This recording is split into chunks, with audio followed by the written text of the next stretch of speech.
bonjour Rémi. Bonjour. Écoute, c'est un vrai plaisir de te recevoir sur le troisième épisode de Stacast.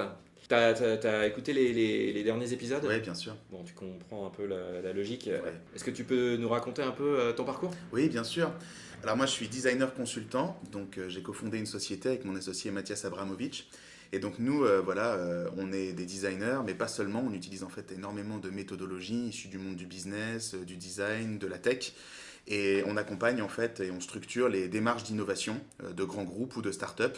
Et donc on aide les gens à lancer des produits plus vite, donc on accélère les temps de développement, on essaye aussi de réduire systématiquement l'ensemble des risques qu'on rencontre quand on conçoit quelque chose de nouveau. Et voilà, donc on accompagne toute une série d'acteurs comme ça sur réfléchir, produire et lancer des nouveaux produits, des nouveaux services pour les Et organisations. l'innovation, c'était quelque chose que tu as connu direct dans tes études? Alors moi, originellement, j'ai fait pas mal de trucs. Moi, j'ai commencé dans le marketing, la publicité. Après, je suis allé faire un master en école de commerce parce que justement, il y avait une option, c'était à Rennes, en marketing de l'INO. Donc, on bossait avec l'INSA à Rennes et donc c'était vraiment tout un trajet autour de la valorisation des brevets technologiques. Comment est-ce qu'on construit un nouveau produit, un nouveau service à partir de avec ça. la recherche. Voilà, puis après, en fait, j'ai été embauché chez Microsoft où j'ai absolument pas fait ça du tout. Et voilà, mais ça arrive souvent, hein, mais j'étais content d'être là quand même. Et quand je suis parti de chez Microsoft, c'est là où en fait j'ai étudié le design et qu'ensuite je suis devenu UX designer et puis que je me suis mis à mon compte en freelance dans le conseil, dans l'accompagnement. D'abord, en fait, tout ce qui était refonte applicative, services logiciels, site web, ce genre de choses. Et que graduellement, en fait, de plus en plus, et à force de développer des outils et des méthodes d'accompagnement, on s'est retrouvé dans cette position comme ça de conception et accompagnement de nouveaux produits, nouveaux services. Ouais, en tant que freelance, t'as eu l'occasion de tester pas mal de choses, hein, j'imagine, Oui, bien sûr, en termes d'outils. tout à C'est le fait. cas encore en ce moment? Tu t'es toujours. À la recherche, non, moi je suis pas product hunt du tout. En Non, fait, t'es moi pas c'est, product owner du non, tout? tu sais, Ouais. moi c'est vraiment, si on reprend la courbe de diffusion de Ouais. l'innovation de Moore, faudrait que tu la mettes Ouais, en show ouais. notes. Moi je suis vraiment un early adopter, c'est-à-dire que je laisse les nerds faire le boulot et faire le tri. Tu fais une curation Voilà. de ouf Et sur moi, les ça me autres. coûte Ouais. 10 bières par mois, donc Ouais. voilà, donc j'ai des potes dans chaque spécialité. Ouais, c'est ça, Product Hunt, hein, tu sais. Ouais, C'est c'est de la ça, hein. super curation. Ouais, Hein. bien sûr. Mais tu vois, je veux dire, moi, j'ai des potes, ils peuvent passer des heures sur Product Hunt à tout vérifier, À tout scroller. tester. Ouais. Non, moi, j'attends qu'ils aient fait le tri et je vais les voir. Donc, quand j'ai un problème, je dis, je suis dans la merde, j'ai besoin d'un truc. Ils font, utilise ça. C'est bon, moi, j'ai testé les 15, c'est le meilleur. Je les crois sur parole et je les utilise. Mais c'est. Et aujourd'hui, tu as ta boîte. Ouais, bien sûr. Euh, J'imagine que tu lis beaucoup Ouais. du fait que tu accompagnes des boîtes sur l'innovation. Bien sûr. Il y a énormément de méthodologies qu'on voit passer en ce moment. Tout à fait. Pour en citer quelques-unes, bien sûr le design thinking qui est Ouais. apparu il y a quelques années, qui Bien arrive sûr. en France Très tard. ouais, très Très tard tard. finalement. Ouais. Bien Tu sûr. vas nous en dire un mot sur les Ouais. origines. Ouais, bien sûr. Il y a le Lean Startup qui est apparu. Il y a des méthodes plus classiques qu'on a vu apparaître il y a encore plus longtemps comme l'océan bleu. Ouais, bien sûr. Tout ça, c'est des méthodes que tu utilises au quotidien? Oui, entre autres, et puis on en utilise des dizaines d'autres, Ouais. donc le Customer Development, l'Outcome Driven Innovation, les Balance Scorecard, et puis en fait un ensemble d'outils qui sont plus issus du monde du conseil stratégique. Parce qu'en fait, ce dont on se rend compte et qui est assez dramatique, c'est qu'aujourd'hui, l'innovation, c'est plus un théâtre et c'est plus une prétention de beaucoup d'organisations qui ne mesurent pas les résultats et qui en fait ont du mal à quantifier les objectifs recherchés.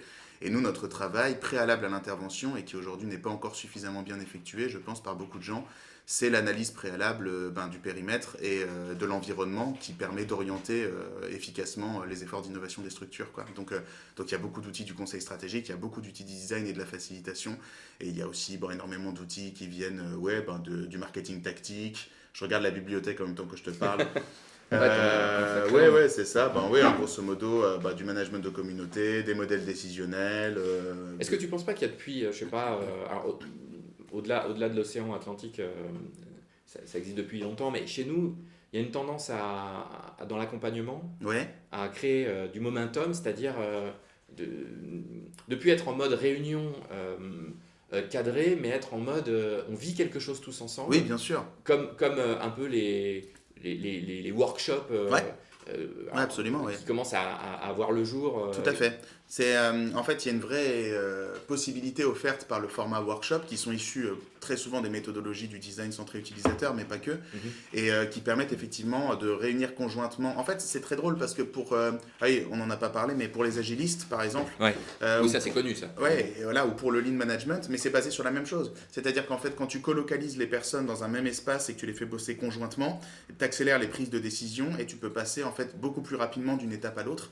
Et donc en fait, c'est un exercice transformationnel parce que tu permets à la fois à des personnes de bosser conjointement dans des temps compressés pour arriver à faire quelque chose de nouveau, et en plus tu les permets elles-mêmes de faire un cheminement mental où elles partent d'une situation d'incompréhension et à la fin elles ont effectué quelque chose ensemble et elles voient mieux, elles ont appris et elles voient mieux de ce dont il s'agit.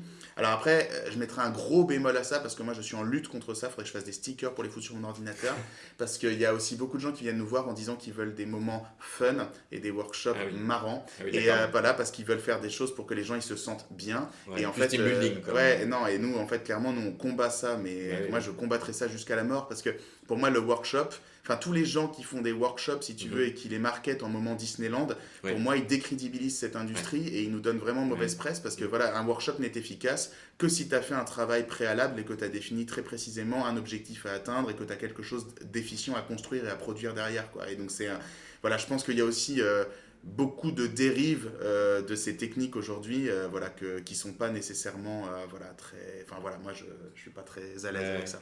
Une des techniques où il faut beaucoup travailler en amont, enfin beaucoup je sais pas, mais en tout cas il faut le préparer, c'est le design sprint. Oui, bien sûr. Donc je mettrai les liens vers le bouquin. Ah oui, non, il faut aller voir.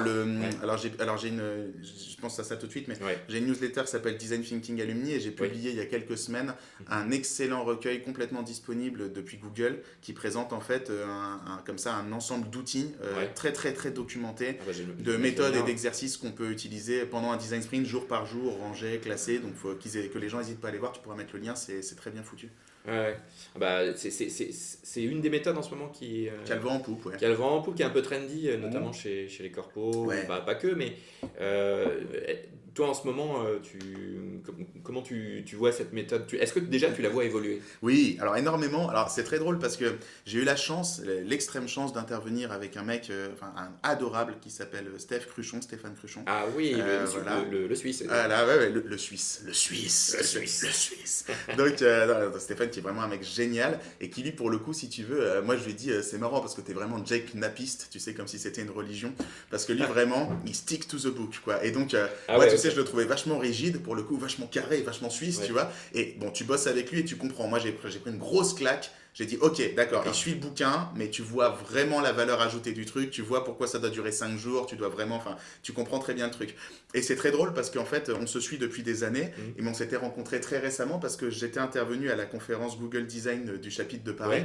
Et alors, les conférences sont trouvables sur YouTube. La sienne est géniale, c'est comment faire signer les gens pour un design sprint de 5 jours. Tu vois vraiment le mec carré, quoi. Et moi, la mienne, c'est tout l'inverse, et je raconte des cas de Mathias et moi-même où je dis comment nous, on est vraiment deux gitans et qu'on n'a jamais fait un design sprint de 5 jours conventionnel. Et je montre que des exemples de sprint qu'on a twisté, tordu dans tous les sens pour les faire tenir sur 2 jours, 3 jours.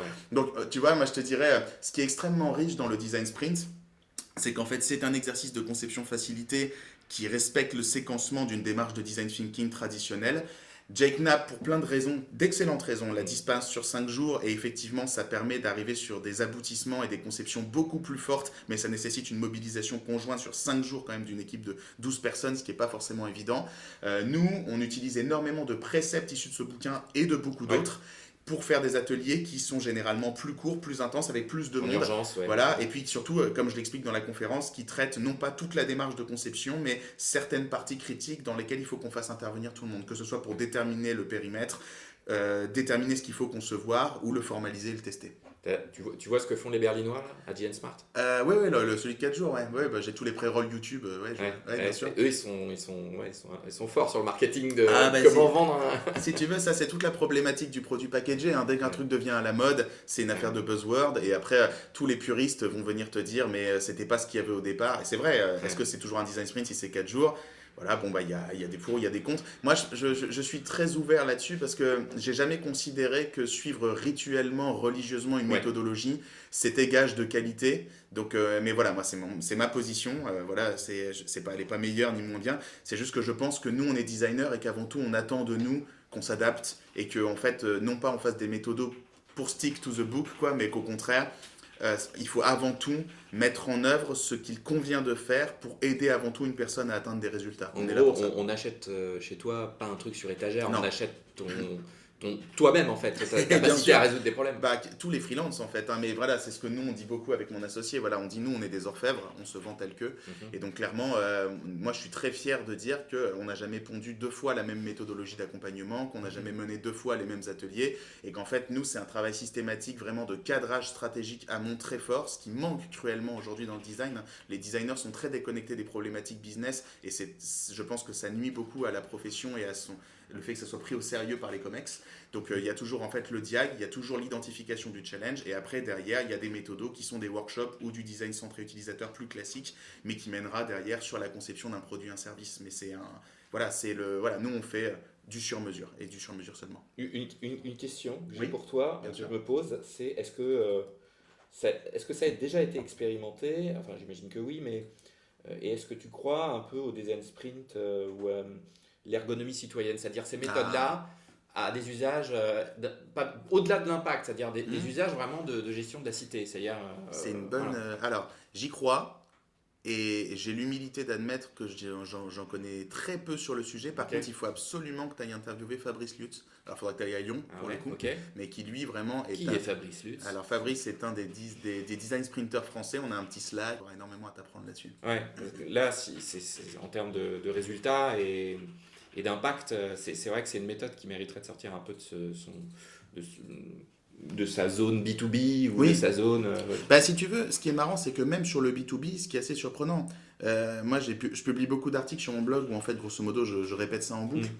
On nous demande souvent d'intervenir dans des projets et nous, en fait, on se rend compte que les 2 questions les plus essentielles sont pas couvertes. Et je pense qu'en fait, aucune démarche de design, quelle qu'elle soit, ne peut être efficace si t'as pas répondu à ces 2 questions. Mhm. La première, c'est quel est le désir, la volonté de changement du commanditaire et qu'est-ce qu'on veut observer comme impact consécutivement Oui. à l'intervention, donc quelle sera la mesure Ouais. effective du Et bien résultat. creuser ça, parce Ah oui, qu'il y a des parce que surprises derrière. ah mais toujours, et surtout Ouais. tu te rends compte que si on n'est pas aligné sur le désir de transformation, Ouais. on n'ira nulle part. Ouais. Et s'il n'est pas explicité, en plus c'est horrible parce que là pour un designer tu tombes dans l'impitoyable j'aime pas, parce qu'en fait le gars, à la fin tu peux pas défendre ton projet en disant et en plus ça fait le café, puisque personne n'a dit qu'il fallait que ça fasse le café, donc le type dit vous pouvez le refaire en rouge. Et donc tu dis mais non c'est pas ça le boulot. Et la deuxième chose, qui est quand même assez dramatique aussi, et ça je l'ai beaucoup observé, ça fait partie des dérives que je critique beaucoup, c'est qu'en fait nous on nous dit est-ce que vous voulez pas faire un workshop pour qu'ils imaginent des trucs à produire. On fait génial, est-ce qu'on peut rencontrer l'équipe en charge de la production ultérieure? Est-ce qu'on peut savoir le budget, les contraintes techniques? Est-ce qu'on peut savoir les standards que ces gens-là devront respecter? Comme ça, nous, on l'intègre dans les méthodologies et on est sûr de livrer des abacs, des specs que la prod saura traduire en trucs activables. Et là, les mecs font non, il n'y a pas d'enveloppe et on va rien produire derrière.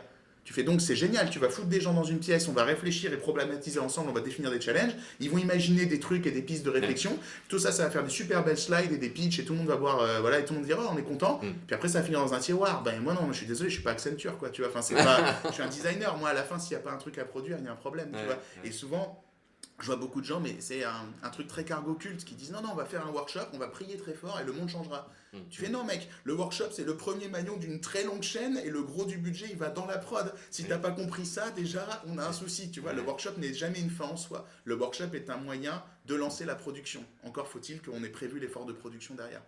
Tu connais des entreprises qui sont un peu qui utilisent en fait ces méthodes-là en interne assez régulièrement, Alors en interne, qui sont bons? oui, j'en connais certaines qui. Parce qu'en France, on est bon là-dedans. Alors, bah, c'est une question très large parce que bon. Non, alors, je connais certaines entreprises de certains grands groupes dont je ne peux absolument pas parler car je suis sous NDA, mais qui utilisent le sprint en interne. En fait, alors, il y a les travaux de Dave Gray et de ce qui est fait dans X-Plane aujourd'hui qui sont assez fascinants pour ça, c'est-à-dire que il y a de plus en plus de personnes en charge de la transformation des organisations ou en charge de l'accompagnement du changement, on va dire, ouais. dans les organisations, qui utilisent des concepts et des outils, des démarches de design pour animer des réunions, faciliter des ateliers, se mettre d'accord sur la réorganisation de services, sur la réorganisation de produits dans l'organisation. Ça, j'en connais qui le font. Là où on sort d'une démarche de design conventionnelle, et ce qui pêche souvent d'ailleurs, c'est qu'une fois qu'ils ont terminé, ils spécifient, ils envoient à l'IT et puis c'est lettre morte. C'est-à-dire qu'en fait, le problème, c'est le design n'est qu'au service de la production. La conception est l'esclave de la production. C'est si tu n'intègres pas la production dans ta réflexion, tu vas faire des abacs et des plans et des maquettes et ça sera magnifique. Et on dira, bah, dis-moi, on dirait, c'est vrai, tu dis, ouais, c'est une maquette cliquable. Et après, la production, elle dira, soit on n'a pas le budget, soit on ne sait pas faire ça. Et en fait, ton truc verra jamais le jour. Et ça, pour moi, c'est ce qui différencie encore les gens qui font du design des gens qui prétendent en faire. C'est qu'est-ce qu'on construit à la fin, quoi, vraiment. Ouais. On pourrait en parler pendant des heures du design. On va passer à ta home screen d'iPhone, c'est ça? C'est un iPhone? Ah non, c'est Galaxy 7. Parce que voilà, 7. moi, quand j'ai dû changer de portable, tu vois, par rapport à la discussion du début, moi, j'ai appelé mon associé, voilà, qui est un gros nerd que j'aime. Et voilà, j'ai dit quel smartphone je dois acheter. Et c'est lui qui m'a fait la revue concurrentielle des 10 modèles. Et il m'a dit, mais tu veux quoi? J'ai dit, c'est ça mes critères clés. Il a dit, tu prends celui-là, j'ai pris celui-là, tu vois. Ok. Voilà, c'est comme ça que je fonctionne. Alors, je vais regarder. Alors, ça va pas être wow trendy. Je pense que on est vraiment sur de l'outil conventionnel. Je pense pas qu'il y aura beaucoup de pépites inconnues. Bon, il y a des applications natives Google. Donc, oui, beaucoup. Ouais. Okay. Moi, la suite G-Drive, c'est un must. Voilà, la suite G-Drive. Travailler. Tu as fait un petit dossier travailler. C'est ça, ouais, j'ai un dossier dans lequel je mets. Donc, attends, de mémoire, je vais regarder l'écran en même temps que toi. Mais oui, c'est ça. Donc, il y a Dropbox. En fait. Qu'est-ce qu'il y a d'intéressant? C'est quoi Pop by Marvel. Pop by Marvel. Voilà, c'est une application qui a l'avantage que le premier projet soit gratuit. Et en fait, c'est une application sur simple. C'est-à-dire, c'est une sorte d'InVision, si tu connais, mais immensément simplifiée. Ouais. Donc Pop by exactement. Donc en fait, c'est un truc que je fais souvent faire en atelier pour leur montrer à quel point c'est simple. Au début, je leur montrais des trucs trop compliqués, ça leur faisait peur. Donc maintenant, je leur montre les trucs les plus simples possibles. Ouais. Donc je leur fais dessiner des écrans à la main, au stylo sur des papiers. On ouvre Pop, ils prennent les écrans en photo. Ouais. Après, avec Pop, c'est exactement comme pour PowerPoint, on détermine des zones cliquables et on dit quand j'appuie à cet endroit de la photo, ça appelle l'écran machin. Et donc en fait, en une demi-heure, ils font mumuse avec une application qu'ils ont dessinée au crayon. Et en fait, ils se rendent compte que faire un proto cliquable, c'est pas si difficile. Ouais, donc je m'en sers souvent. C'est faciliter le mode dessin à la main avec une petite surcouche. Ah ouais, c'est... Exactement, voilà, c'est le B à bas, quoi. Ok, top. Alors, sans fioriture. Bon, Dropbox, c'est le backup de toute la boîte, donc ça sauve la vie. Sur ta home screen, t'as pas de truc super. Ah non, moi mais en fait, c'est pareil pour moi. À mon avis, ça doit être pareil pour beaucoup de gens. Moi, j'avais un home screen jusqu'à il y a 2 ans qui était très fouillis. Ouais. Et à la fin, en termes d'usage, tu te dis, il faut qu'il y ait les choses que tu utilises le plus. Ça paraît trivial comme ça, mais moi, ça m'a mis du temps à c'est même pire que ça. C'est-à-dire qu'en fait, en vrai, si tu veux, moi, alors, je vais dériver un peu. Si tu veux, moi, il y a 2 bouquins qui ont changé ma vie. Il y a Rework et il y a Getting Things Done. Et c'est-à-dire qu'en fait, moi, quand j'ai découvert Zapier, c'était l'un des plus beaux jours de ma vie. Et donc, en fait, aujourd'hui, moi, mon travail, c'est de n'avoir à ouvrir aucune application. On reparlera de ces bouquins tout à l'heure. On reparlera après. Ouais. Mais donc, si tu veux, c'est qu'en fait, moi, le boulot, c'est si j'ai de l'information qui doit venir à moi, à un moment donné, je vais recevoir un mail avec un tag et tout. Et donc, je saurai ce que je dois savoir. Donc, en fait, moi, mon boulot, c'est d'ouvrir les applications le moins souvent possible. Ce qui vient à moi arrive dans une seule boîte de destination qui est ma boîte mail, qui gère toute ma vie et tous les aspects de ma vie. Et ça, c'est vraiment un système que j'ai mis en place constitutivement à la lecture de Getting Things Done. D'accord, pour te libérer un maximum. C'est ça, pour en fait me faire le moins distraire possible. Par exemple, là tu vois aussi, j'ai coupé ma sonnerie de portable, je vois pas les notifications des applications non plus. Donc en fait, quand j'ai du temps, je les ouvre et je vois ce que j'ai loupé, mais généralement, j'ai rien loupé. Ça aussi, c'est un sujet qui est très lié à tous nos stacks en général, c'est la part mentale qu'occupent les notifications. Bien sûr. Ça, c'est énorme. Je pourrais t'en parler pendant des heures. J'ai vu une série il y a pas longtemps qui s'appelle Living with Me, je crois que c'est ça, qui est sur Netflix. C'est plus ou moins l'histoire d'un mec qui se retrouve avec son clone. C'est super marrant, c'est avec le mec de Ant-Man. J'irai voir. Moi j'ai trouvé les 2 premiers épisodes très très drôles. Et le mec de Ant-Man il est très drôle en plus, je sais plus comment il s'appelle.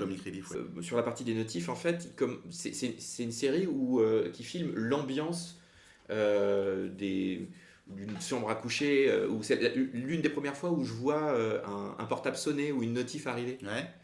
Et c'est vrai que j'avais pas vu beaucoup de de réal s'attaquer à retranscrire cette ambiance-là qui finalement est quotidienne Bien depuis sûr, 10 ans ouais, chez qui nous. fait partie de... Et là, ça va, il y a pas de truc qui bip, mais Ah non. chez moi, entre le bruit d'une machine à pain, le bruit d'un portable qui sonne, Ouais. on est constamment pollué De bip bip. Ouais, ouais, bah nous, enfin, mon associé partage cette vision-là. Lui, il est encore plus extrémiste que moi, mais effectivement, dans les métiers qu'on fait et dans la façon dont qu'on a d'utiliser voilà, nos capacités, le fait de ne pas se faire déranger, enfin, de se faire déranger le moins possible, d'être le moins souvent possible interrompu, ça c'est Jason Fried pour le coup, c'est Rework. Je pense que c'est déterminant dans la qualité du travail qu'on produit, quoi. Ouais, c'est sûr. C'est quoi Signal? Alors, Signal, c'est Un dentifrice. Oui, c'est vrai, c'est ça aussi. Non, alors c'est mon amoureuse, elle est très préoccupée sur les questions donc de privacy, confidentialité, et donc du coup on a commencé Signal, qui est une forme de WhatsApp, mais qui n'appartient pas à Facebook et qui est autrement plus sécurisé normalement, voilà, en termes de chiffrement du message de bout en bout. Donc, D'accord. on utilise ça pour ce Privacy. Voilà. Donc à fond. voilà. Ok. Et qui a ses serveurs en Russie, je crois. Voilà, je sais plus. D'accord. Et après, ben c'est tout. Il n'y a pas grand-chose en fait. Non, il n'y a pas des masses de trucs. Non, qu'est-ce que je peux te montrer que j'utilise qui est chouette? Attends, je vais te montrer quand même des trucs. Bon, alors non, ce que j'utilise quotidiennement, c'est LinkedIn, mais voilà, c'est pas une grande surprise. Qu'est-ce qui est chouette? Trendline, je vais pas t'en parler. Citymapper, Daniel en a déjà parlé. Donc Citymapper, c'est beau, c'est la vie. Ouais, a priori. Touk. Alors, c'est peut-être là qu'il y a des trucs intéressants. Ah oui, j'ai pas défilé assez. Oui, non, c'est ça. Alors, Power Director, ça c'est vraiment génial. Power Director, c'est un freemium, mais la version gratuite est largement suffisante. Ça me permet, maintenant, quand je fais des workshops, de prendre des vidéos au téléphone, de les éditer, de les monter, de rajouter des effets sans quitter le téléphone. Donc en fait, ça te permet de faire du montage vidéo extrêmement basique. Ça rappelle un peu Windows Movie Maker, si tu veux. Mais donc, tu es capable de sortir un format MP4, édité comme ça en 10 minutes. Et donc, du coup, tu montes à la volée en événement. Donc, du coup, tu peux faire un petit truc bien sympa. L'équivalent sur iPhone d'iMovie, quoi. Ouais, exactement. Voilà. Mais bon, moi, je dois trouver des solutions alternatives. Bon, Revolut, que je te présente pas, mais qui change la vie aussi, ça c'est génial. Voictra, qui m'a sauvé la vie au Japon. Je connaissais pas, c'est les Japonais qui m'ont mis sur Voictra. Ça c'est super. Franchement, ça explose Google Translate. C'est-à-dire que non seulement c'est la traduction, mais en plus, ce qui est vraiment génial, c'est que tu parles, ça saisit ton truc, donc t'as pas besoin d'écrire ce que tu veux dire, il comprend. Et en plus, quand il t'a mis la traduction en japonais et que toi, ça te sert à rien, t'appuies sur dire et là t'as un synthétiseur vocal qui le dit en japonais. Et d'expérience, les Japonais comprennent. Okay. Donc ça, là, plus d'une fois, ça c'était vraiment chouette comme système de traduction, voilà. Nice. Pour voyager, ouais. Ouais, non, ça c'est surtout dans un pays parce que les Japonais sont charmants mais peu anglophones. Là pour le coup, ça, voilà. Okay, HBR, l'application HBR, indispensable. Ouais. Donc ça, Harvard Business Review. Donc ça c'est plus pour de la lecture, quoi. Avec ça, absolument, dans les transports. Et puis, non, Udemy. Après, voilà, les cours, ouais. Voilà, donc Udemy, voilà, parce que ça, c'est vraiment génial. Avant, je regardais beaucoup YouTube dans les transports. Avec Udemy, en plus, l'application, ce qui est cool, c'est que une fois que tu as le MOOC, tu peux download les fichiers directement sur le portable. Ce qui fait que tu n'es plus dépendant de la 4G. Et donc, voilà, tu prédownloads ta liste de lecture. Là, tu sais que tu en as pour 1 heure de trajet, tu mets play et pouf, tu as ton MOOC et il n'y a pas d'interruption et c'est cool. Smart Switch, c'est quoi? Alors, Smart Switch, il est où? Là. Et c'est un truc que j'ai téléchargé il y a longtemps et je me rappelle même plus de ce que ça fait. Ça se trouve, ça n'existe plus. Voilà, si ça se trouve, non, j'en sais rien. J'irai vérifier une fois qu'on se sera parlé parce que je sais même plus. J'avais vu quelque chose avant. RD client, ça c'est quoi? C'est quoi ça? C'est un truc qu'on a dû me faire installer une fois. C'est un raccourci de. Non, c'est la remote. En fait, ça, oui, excuse-moi, c'est remote. Donc en fait, c'est tout con. Il y en a 12 000 aussi. C'est un truc qui te permet de, tu sais, quand t'as pas de télécommande PowerPoint. Ah oui, d'accord. Clac, et flèche suivante, flèche suivante, ça te fait ta remote sur PowerPoint. Ok, et puis qu'est-ce que t'as d'autre? Non, après, voilà, oui, non, c'est relativement austère. Ok, super. Voilà. Epiphany Book, est-ce que tu es du type à avoir des révélations quand tu lis? A priori, un petit peu quand même. Tout le temps. Tout le temps, c'est pour ça, faire une shortlist, ça va être très difficile. Vas-y, lâche-toi, je pense qu'il y a pas mal de gens qui demandent et qui redemandent cette partie-là, donc lâche-toi. Une thématique particulière peut-être qui t'intéresserait plus que d'autres pour que je fasse le tri? Comme tu es dans l'innovation, on peut partir sur les bouquins d'innovation. Après, je t'ai su freelance, donc peut-être que des choses qui peuvent aider les indés ou... Oui. Alors, sur le freelancing, Oh là là, j'en ai lu tellement. C'est quoi les bouquins pour toi qui t'ont à un moment donné? Tu parlais d'un bouquin qui t'avait sur Getting Done. Ah ouais, alors alors, il y a Get Things Done. Get Things Done. Alors, ouais, attends, j'ai parlé de ça. Attends, je note un autre truc avant, comme ça j'oublie pas. Ouais. Rework. Ouais, Rework. Alors, Getting Things Done, c'est tout con. C'est un bouquin qui se lit vite. Et en vrai, pour les feignants, autour de la 40e page, il y a un schéma qui récapitule le bouquin. C'est-à-dire que si tu apprends le schéma par cœur, tu n'as pas besoin de lire le bouquin. Comme beaucoup de bouquins ricains. Ah oui, on est d'accord. Donc, en fait, si tu veux, Getting Things Done, c'est un truc tout bête. C'est qu'en fait, et ce qui ressemble énormément au design, c'est-à-dire qu'en fait, ça part du principe que tu peux pas être en pensée divergente et convergente en même temps. Donc, en fait, Getting Things Done, c'est juste un truc qui dit... tu minimises l'interruption et pour ne plus avoir peur d'oublier les choses, tu construis un système qui permet que tout ce que tu dois faire arrive à un seul endroit et ensuite tu organises rituellement, ça ressemble beaucoup au Kanban ou à l'Agile en fait, la revue quotidienne de ce que tu dois faire, tu le planifies calendairement et après tu n'as plus jamais peur de rien oublier parce que tout ce que tu dois faire sur tous les aspects de ta vie est forcément dans ton calendrier quelque part. Il y a une case. Voilà, et donc tu y penses quand c'est le moment de déclenchement de la tâche dans ton calendrier. Et donc ça te permet, si tu veux, de plus, moi, tu vois, depuis que je l'utilise, ça fait 5 ans, je n'ai plus peur en 5 ans d'avoir oublié quelque chose d'important. Jamais. Donc ça peut être hyper contraignant quand tu le mets. T'as un exemple, un truc comme ça Mais tout, c'est-à-dire que par exemple, tu vois, que ce soit prévoir les vacances, partir en voyage, répondre à un appel d'offres, rappeler telle personne, gérer tel truc avec le comptable. Toute ma vie est organisée, si tu veux, et donc je sais que la totalité de ce qui concerne la gestion de mes entreprises, de mes clients, de ma vie personnelle, tout est dans le même système. Donc du coup, tant que ce système, en fait, l'analogie qu'il donne, c'est en fait, ton cerveau ne doit pas te servir à te rappeler des choses à faire. Tu dois avoir un système à l'extérieur de toi qui est le tien, job à ta place. mais voilà, qui te dit à tout moment ce que tu es censé faire, et ça ne doit pas être une to-do list. Ah oui. Parce que si tu veux, la to-do list a une taille virtuellement infinie, et donc après tu finis avec des milliers d'items que en fait tu sais plus bien prioriser. Et donc dès que tu es capable de quantifier le temps nécessaire à l'accomplissement des tâches et de les prioriser, tu sais que quoi que ce soit que tu es en train de faire, tu es en train de faire effectivement la chose la plus importante. Donc c'est vraiment un système de priorisation qui est très puissant. Donc ça, ouais, dans Getting Things Done, je pense que ça fait gagner beaucoup de temps, surtout quand en plus tu as le luxe d'être responsable de ton emploi du temps parce que tu es indépendant. Donc c'est à toi de prioriser les choses à faire, quoi. Donc c'est clairement. Donc ça, tu le recommanderais. Ah ouais, non, ça ouais. Mais la méthode, de toute façon, elle est hyper. Elle est pas uniquement applicable au boulot. Enfin, non, tout, c'est ta vie. Je crois que le mec, quand il écrit, oui, c'est ta vie. C'est ta vie. Ta vie, c'est les tâches que tu mets dans ton calendrier, tu vois. Mais ce qui est dingue, c'est que tu peux mettre des trucs comme. Alors moi, ça me concerne pas, mais tu peux mettre passer du temps avec mes enfants dans ton calendrier. Et donc, du coup, quand il y a la tâche passer du temps avec mes enfants, en fait, t'arrêtes de mater tes notifications, t'arrêtes de dire, tiens, je vais bosser un peu. Tu dis, non, en fait, non. Là, maintenant, ce qui est important, en fait, en vrai, c'est passer du temps avec mes enfants. Et donc, tu y es vraiment. Parce que, en fait, ça te permet juste de te rappeler, ça te rappelle pas seulement des choses à faire et des trucs ingrats du boulot. C'est aussi des trucs de prendre soin de soi, prendre soin des autres. Et en fait, juste, c'est aussi des reminders qui disent, attends, mec, il n'y a pas que le boulot dans la vie. Rappelle-toi que ça, si tu négliges, si tu fais pas ton sport cette semaine, au bout d'un moment, si tu veux, tu vas mal le vivre, en fait. Donc, ça t'oblige aussi à garder un œil sur ce qui est important. Qu'est-ce qu'il y a comme... Alors, ouais, non, le signe noir. J'ai je t'en prie, ouais. Alors, le signe noir de Nassim Nicolas Taleb, ça Black c'est... Swan. Ouais, Black Swan, ouais. Alors, et un bouquin extraordinaire. Alors là, je l'ai prêté, donc il n'est pas dans la biblio, mais j'y pense quand même. Qui a changé complètement. Là, tu vois, on parle de groundbreaking, ça a changé ma vision du monde complètement, Black Swan. Parce qu'en fait, si tu veux, ça te permet de comprendre que le risque maîtrisé est une illusion. Et ça, quand tu es freelance, je pense que c'est essentiel. C'est-à-dire qu'il y a une analogie qu'il fait, lui, il est philosophe / économiste / trader. Donc du coup, il utilise une analogie boursière. Et il dit, ta vie, c'est 90% de bons du trésor américain. Donc il y a 90% de ta vie, tu les mets sur les trucs les moins risqués au monde possible, dans des actions hyper prédictibles dont tu peux anticiper les résultats, même si la rémunération est faible, on est en termes d'effet de levier. Et 10%, c'est les actions les plus risquées du monde. Donc tu prends un portefeuille avec 10% de tes ressources et tu les ventiles sur les trucs les plus absurdes, qui n'ont aucun sens, dont tu ne comprends pas l'utilité. Pourquoi ? Parce qu'il se pourrait qu'accidentellement, avoir trempé dans un projet qui ressemblait à rien, avoir... Sur un malentendu, ça peut marcher. Mais des fois, ça peut ouvrir une porte sur un truc extraordinaire, tu vois. Et en fait, c'est intéressant parce que ça te pousse à ne pas chercher l'eau tiède, tu vois, le risque 5 sur 10. Soit tu sécurises une grosse partie de ta vie à du 1 sur 10, et par contre 10% de ton temps, et je pense que c'est une bonne philosophie quand tu es freelance, tu fais vraiment... on te propose un truc, tu le prends. Même c'est pas payé, même tu ne te fais pas sur queue et tout, tu le prends, tu essayes de le faire.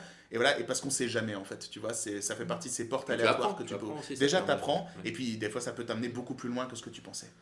D'accord, donc Black Swan, ça parle de cette partie C'est des, philosophique. des 10% en particulier. Non, en fait, ça parle de. Alors, c'est intéressant.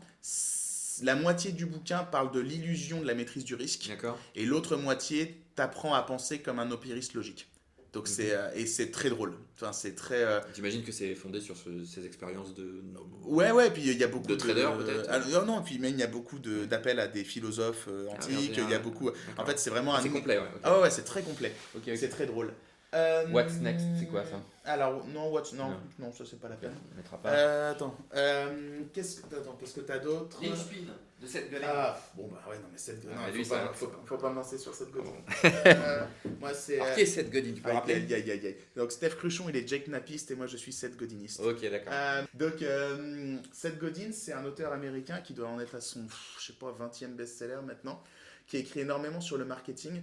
Et non, bah si, alors je pourrais citer plein de bouquins. Bon, Linchpin est génial. Permission Marketing, il a beaucoup vieilli parce qu'il date du début des années 2000, mais il est essentiel. Et son dernier ouvrage, dans lequel j'ai l'honneur d'apparaître furtivement, je te montrerai après, mais tu vois, il y a un truc, s'appelle This is Marketing. Et Ok. donc ça, c'est pas mal du tout, parce que, tu vois, je dirais que pour quelqu'un qui a jamais lu Seth Godin, c'est pas mal de commencer par This is Marketing, parce que en fait, il récapitule énormément de concepts qu'il a préalablement développés dans les 2 dizaines de bouquins précédents. Donc l'avantage, c'est que, alors c'est basé sur un cours en ligne qu'il fait, que j'ai eu l'honneur de suivre, dont j'ai eu l'honneur de suivre la première version, qui s'appelle le Marketing Seminar, qui pour le coup est très bien.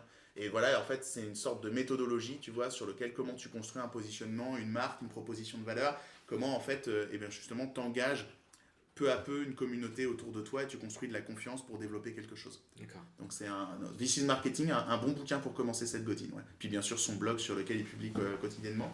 Un bouquin alors, dont les tips en termes de hack ont un peu vieilli mais dont la philosophie est excellente et qui toi va beaucoup te plaire, c'est Content.inc de Joe Pulizzi, je vais te le chercher. Ouais.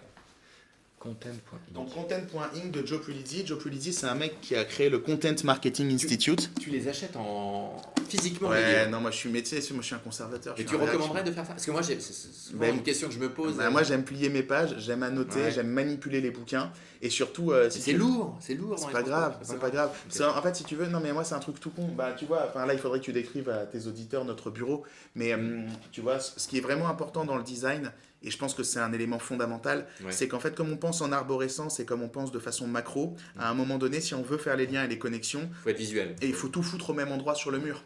Tu sais, moi, c'est ce que je dis à chaque... D'un côté, tu as un mur là pour dire aux gens, avec énormément de modèles. Et de modèles sur un tableau Velleda, de papier. C'est sûr. Mais c'est parce que nous, très visuel. On fait de l'abduction. Et en face, finalement, tu as ta bibli. C'est ça. Et donc, donc, si tu veux, moi, il n'y a rien que j'aime plus que préparer une conférence ou un cours et ressortir les 15 bouquins sur lesquels je vais me baser et ouvrir tous les bouquins par terre, tu vois. Et en fait, je suis vraiment persuadé que c'est cette capacité à naviguer dans tous les bouquins, alors que si j'avais un iPad ou un Kindle, ben en fait, jamais j'aurais cette vision holistique des trucs. Je pourrais jamais naviguer de l'un à l'autre facilement comme ça.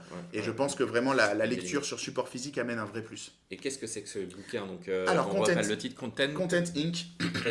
Okay. Donc, Joe Pulizzi, en fait, c'est vraiment...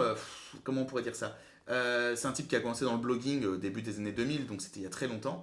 Et en fait, lui, ce qu'il défend, et qui est complètement cohérent quand tu vois le succès des Twitchers ou des YouTubers aujourd'hui, c'est que tu n'as pas besoin d'avoir un produit, le plus important, c'est d'avoir une communauté.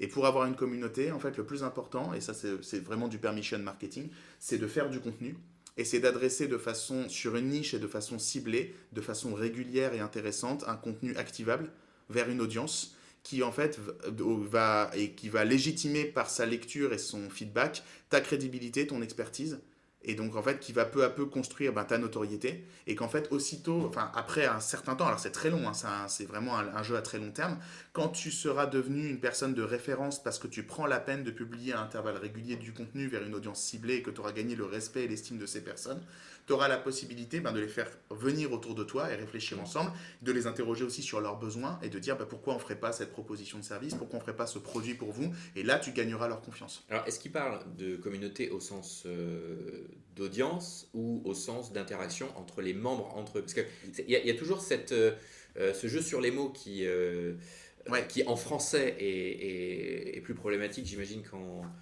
qu'en anglais, Ouais. mais quand on dit communauté et qu'on parle de content marketing, Ouais, on parle d'un segment plus que d'une communauté.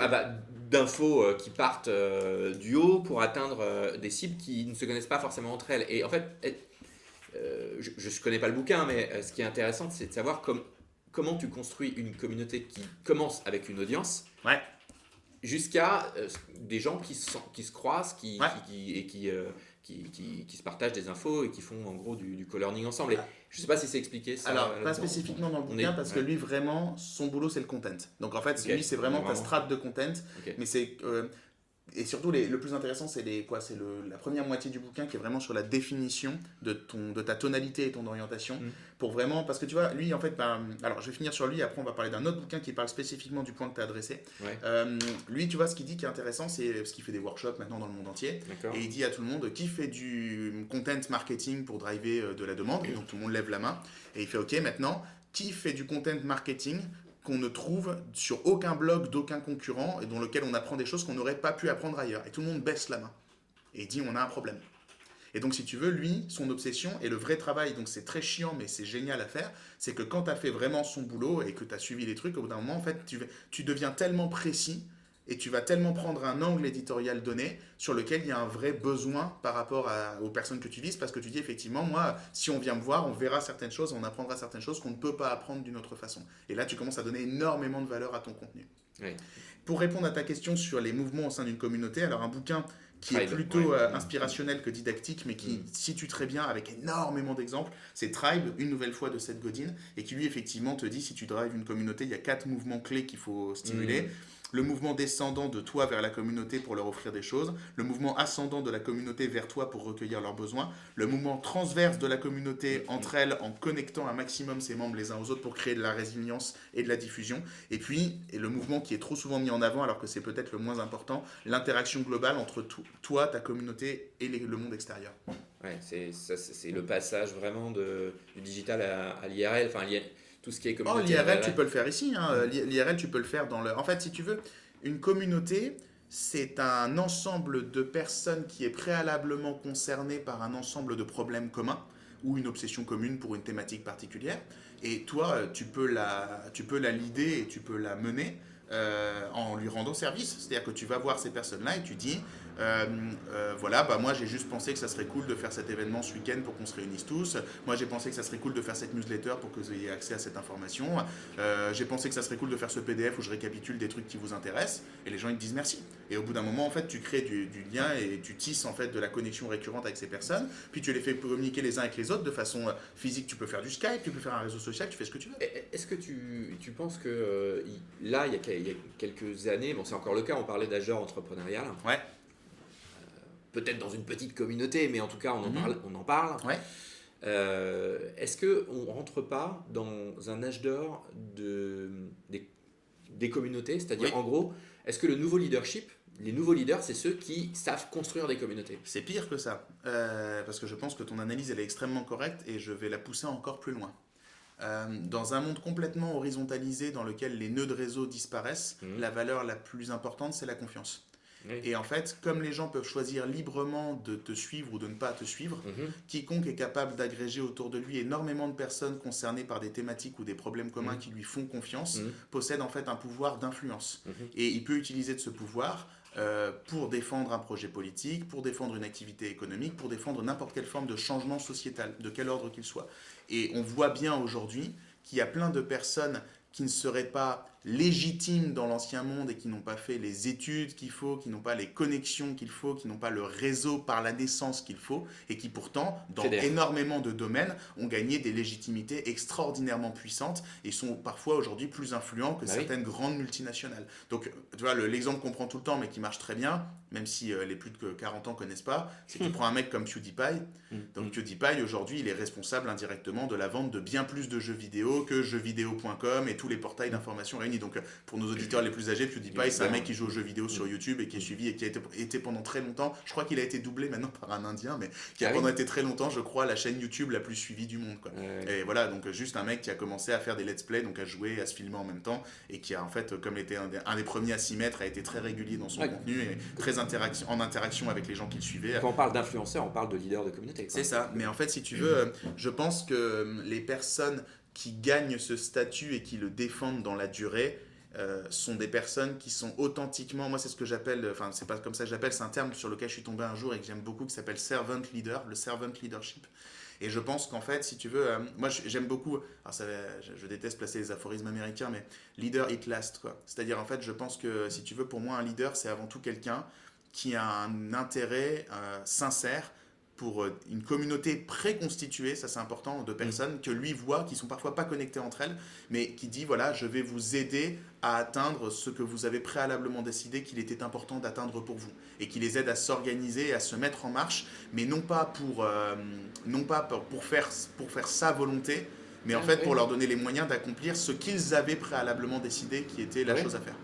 Mais on est au cœur du sujet du leadership finalement. Complètement. Et je pense qu'en fait, l'intelligence de beaucoup de nouvelles formes d'organisation, c'est en fait de pouvoir driver, de pouvoir vraiment conduire des personnes et de les impliquer dans des projets en leur faisant émerger le sens, les fonctionnalités, en maximisant les responsabilités qu'on les confie, parce qu'on est capable de les faire œuvrer ensemble dans une direction commune, dans une direction qui fait sens pour elles. Et sur ce côté de community building, ouais. Je prends l'exemple des startups. Bon, certaines idées startups, je sais que tu en accompagnes. Plusieurs centaines par an. Donc nous, on voit passer beaucoup de trucs. Il y a quand même beaucoup d'idées qui finalement sont dans les premiers jours sont hyper brandées, hyper conceptualisées. Et en fait, on se dit que les fondateurs feraient mieux d'avoir un nom pourri avec un groupe Facebook pourri, bien sûr. Et de chercher à construire une communauté. Alors je parle, ça vaut plus sur les idées de marketplace ou même pas ou sur des apps, mais commencer par construire une communauté avant même. C'est tellement. Et donc pourquoi, la question que je te pose, c'est s'il y a une école, s'il y a des écoles d'entrepreneurs pour apprendre un peu l'exécution. Pourquoi il n'y a pas d'école du community building? C'est une bonne question. Alors je pense qu'il y a plusieurs raisons à ça. Et après, je parlerai d'un autre bouquin.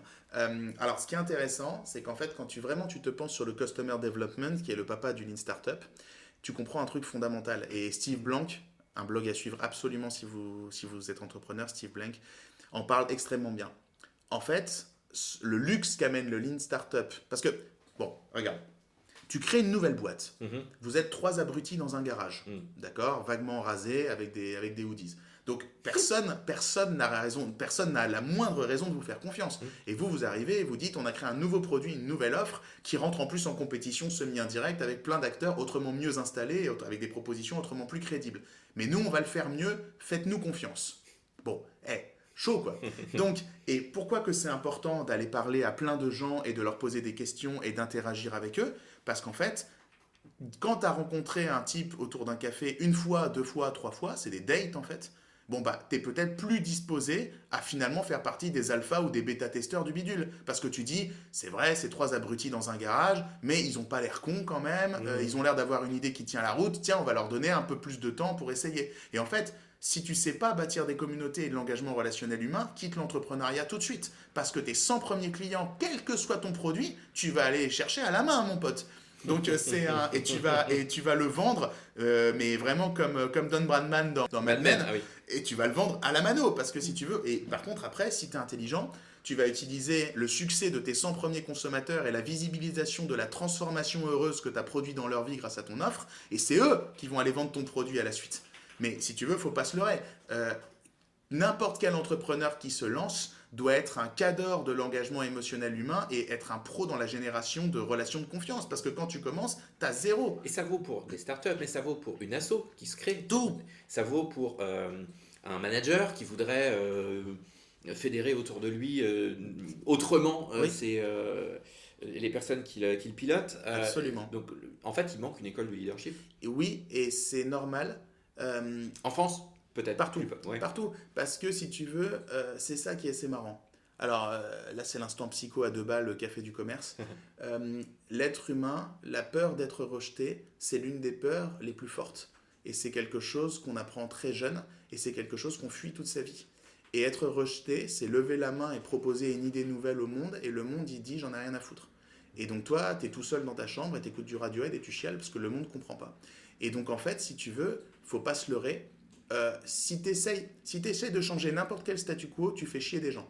Et donc, plus tu vas essayer de provoquer un changement important, plus tu vas te prendre des vagues de rejet fortes. C'est normal, c'est même un bon signe. Si tu fais chier personne, ça veut dire que tu n'es pas en train d'entreprendre. Mais si tu es résilient, et c'est même pas tu être as un résilient. effet de levier qui est énorme. En fait, il faut apprendre à ne pas prendre personnellement le rejet. c'est- Ce que les commerciaux, en fait... C'est super chaud. quand Mais même. si tu veux... C'est difficile. Hein, Moi, il y a une école des commerciaux que j'aime beaucoup. C'est les mecs, tu sais, ils te disent en moyenne, il faut 10 noms pour faire un oui. Donc eux, ils font du cold calling, tu vois, ils appellent ou du mailing. Les mecs disent va te faire foutre, je suis pas intéressé. Ils raccrochent. Le gars, il fait yes, un nom de plus, tu vois, parce que le gars, il sait que dans 10 noms, il aura un oui, tu vois. Donc le nom n'est pas un problème. Le nom, c'est celui qu'il faut. Il en faut 10 pour faire un oui. Donc c'est bien un nom, tu vois. Et donc c'est le. Faut tanner le cuir, quoi. En fait, il faut bien distinguer soi-même des idées qu'on met sur la ligne, et il faut être capable de réaliser que le plus important n'est pas de pousser sa vision, mais de comprendre, et ça, VC's Marketing en parle énormément, le besoin authentique, sincère, nécessaire des personnes avec lesquelles tu t'engages, et qu'en fait, le vrai entrepreneur, ou le vrai homme politique, la vraie femme politique, il faut qu'on parle plus au féminin aussi, la vraie personne qui produit un changement ne pousse pas ses idées. Elle trouve des personnes, elle se met à leur service et elle les fait avancer ensemble dans une direction. Donc vraiment, dernier bouquin, Vibration en français, Résonance en anglais, de Nancy Duarte, D-U-A-R-T-E. Et donc ça, c'est le bouquin qu'il faut lire. Si vous prenez la parole en public, que vous faites des présentations, des talks, des conférences, c'est la Bible. C'est-à-dire, j'en ai lu, franchement, des bouquins, sur ça, j'en ai lu une vingtaine. Ce bouquin-là synthétise les meilleurs conseils et les meilleures techniques que j'ai jamais vues sur le sujet. D'accord. Donc voilà, très bon. En fait, ça donne vraiment des éléments extrêmement structurants pour la prise de parole. Ok, super. Alors maintenant, ton stack métier. C'est-à-dire, en gros, si tu avais à nous donner, à ouvrir ta besace d'accompagnateur sur l'innovation, tu conseillerais quoi En termes de soft ? En termes de, disons, des outils et les méthodes que tu utilises le plus au quotidien. Ok. Alors, une bonne question ça. Alors, il y a déjà un super bouquin, c'est 101 Design Method. Ça faut lire, super bouquin avec énormément d'idées, d'exercices. Un autre bouquin qui s'appelle Game Storming de Dave Gray qui est très bien aussi avec énormément d'exercices. Game Storming, il est très bien. Voilà, donc ça c'est pour les bouquins. Qu'est-ce qu'il y a dans ma besace ? Dans ma besace, il y a... du Google Drive. Ouais, ça c'est à fond. Mais avec les gens... il y a aussi beaucoup de papier et beaucoup de stylos. C'est-à-dire qu'en fait, et ça c'est un asset énorme. Du designer, oui. C'est le gros asset du designer, d'être visuel et de... Mon seul boulot, moi, c'est aider les gens à créer des modèles de représentation communs. Donc c'est des façons de réaliser ce qu'ils font tous et toutes ensemble et pour prendre les meilleures décisions. Donc il faut les faire dessiner et il faut les faire cultiver des trucs sur papier avant de passer à l'écran. Parce qu'en fait... il n'y a pas plus rapide que la main au stylo et il n'y a pas plus facile à corriger que la main au stylo.